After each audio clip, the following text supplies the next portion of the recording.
Hey guys, this is Coconut. Thank you for joining me. Today we are talking about employment gaps and the anxiety for your employment spells that you feel once you do a spell. You're like worried when it's going to happen, when it kicks in. You have to alleviate that stress, okay? One way that you can alleviate that stress would be to take on a job that is not what you want, but it's going to help fill in some of the financial gap and take some of the stress off of you. Meaning a weekend job, an evening job, a morning job only, 1 day a week job, because for some reason, when you don't have a job, it's harder to get a job. It's like that vibration is so low, no one wants to hire you. So think outside the box, okay? Volunteer somewhere. That's still working. That will help you. Go window shopping so that you can look at some office supplies, clothes that you need, work boots, etc. Okay? You have to put your mind to be reinforced, not with doubt, but with hope. So by doing some of these things, it will lessen your lust for results, all right? The second thing I want to talk about today are employment gaps. Employment gaps are like the bane of your existence. So if you decided to take off because you hated your job, if you wanted to trek around the country, you wanted to, needed to take care of a parent or a child, stay at home mom, start your own business, sometimes people don't look at these things favorably. So instead of them seeing you as an innovator and risk taker, they will look at it like you don't know how to be a team player. So you, honey, have to sell yourself, okay? So I have an employment gap. Now, you could go with the company went out of business, okay? You could say there was a loss of opportunity, no room for advancement. And those kind of things will stop them in their tracks and probably prevent them from inquiring further, okay? You want to be prepared for this question, though, so practice ahead of time. Less is more, so don't even worry about what you have to say until you get an interview and you have to actually go meet someone or speak with someone. That's when you explain the gap, not before, all right? Less is more, less is more. Always talk up your strengths. So if you took time off to go to school, make sure you sell that. Make sure you let them know you stayed current with your skills. If you took time off to take care of your personal business or your parents, let them know that issue has been resolved and you're ready to be a productive member of their company.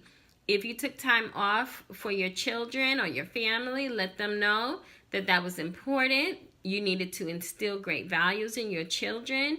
You needed to be at home and let them know now that the children are of age where you are eager to be a part of the working society. You just have to kind of sell it. And you can also talk about all the lessons you learned while you were self-employed, okay?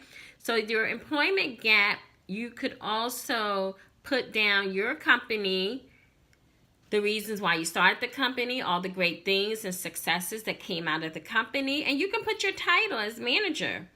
So you don't even have to let them know that is not that is your company. You can just list your company as a place of employment to fill a gap. Okay, so I just wanted to give you some tips that you could consider to explain why you haven't been working. Of course, some gaps are longer and harder to explain. So in that case, what I would say is try to work for someone that you know, even if it's part-time or volunteer, just to give you that experience and something to get on your resume, okay? Now, if you are sending physical resumes out, you can dust the resumes or cover letters with cumin, cinnamon, ginger, and nutmeg.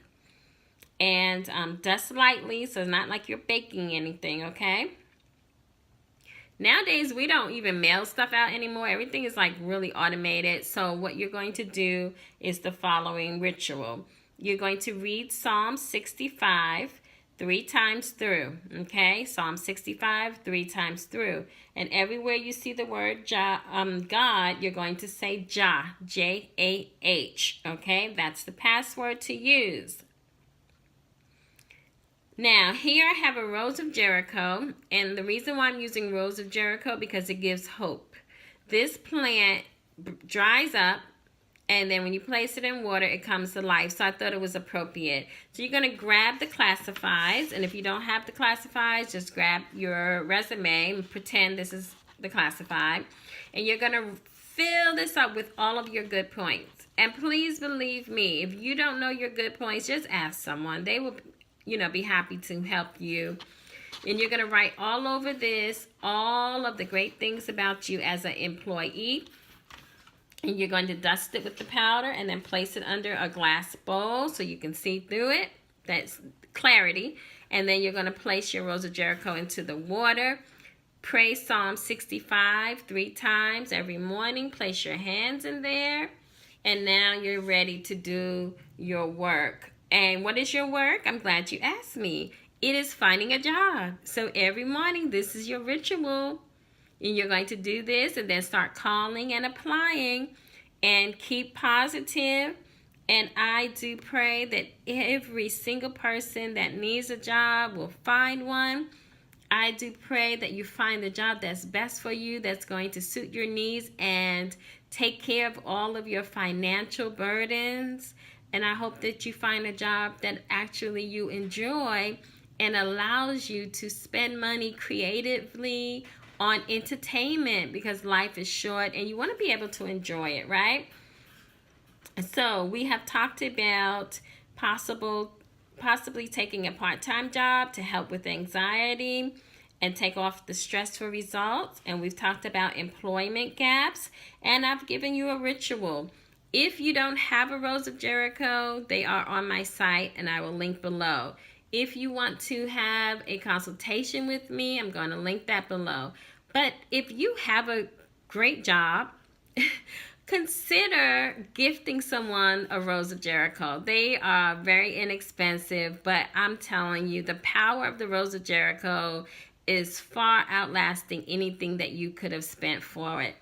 So I thank you for your time today. I'm going to leave some additional tips below for you.